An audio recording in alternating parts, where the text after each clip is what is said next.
Well, this has been the picture from our Clark roofing cam this afternoon, and just some slow-moving clouds here on the time lapse and a lot of blue sky. You'll notice that some cumulus clouds have been attempting to form. Haven't really had the best of luck this afternoon, but it does make for a gorgeous picture. Now, out to the west, it's not as nice. This is really way out to the west in parts of Texas. We've got some thunderstorms, some of which have been severe this afternoon and will continue to be for parts of this evening, but none of that is going to make it here. It is just too far away, so not something we have to worry about tonight. Elsewhere, well, out in the Gulf, we have our first tropical storm of the season, the first named one that is. This is Tropical Storm Arlene, and it's not much to look at. This is a weak storm, and it's already going to be weakening here over the next little bit, so it's not going to maintain its tropical storm status for very long as it makes its way down to the south and crossing over Cuba just as an ordinary low-pressure system by the time that happens.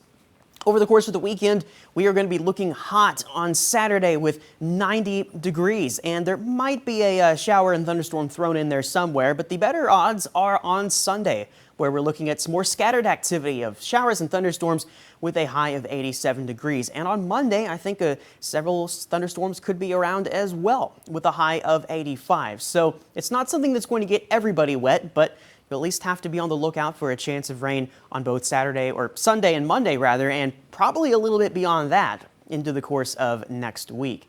So we are going to keep things relatively clear tonight and then into tomorrow. Maybe the western fringe of our area could catch a brief shower or storm. It probably would mostly be to the east of here though. And then going into Sunday, well, this is where by mid-afternoon, some showers and storms could be popping up, and these are going to be some of your just pop-up activity here, and that could be continuing through parts of the evening as well, maybe a little bit after dark. Notice that this looks a little bit more, well, I wouldn't say widespread, but the coverage here is greater, so that's why those chances of rain overall are going to be higher. But it's not at all going to be windy for the time being. Light winds about 5 miles per hour tonight, and then looking pretty much the same tomorrow. Generally a southerly, maybe even southwesterly wind here and there, but it's not going to be amounting to much. So low temperatures tonight, 69 for Cameron, Madisonville 72, and Bryan College Station at 70 degrees. We're going to be making a run at 90 degrees tomorrow for most of the region, with Caldwell at 91. Could see something like 89 in Franklin and 88 in Centerville, but for the most part,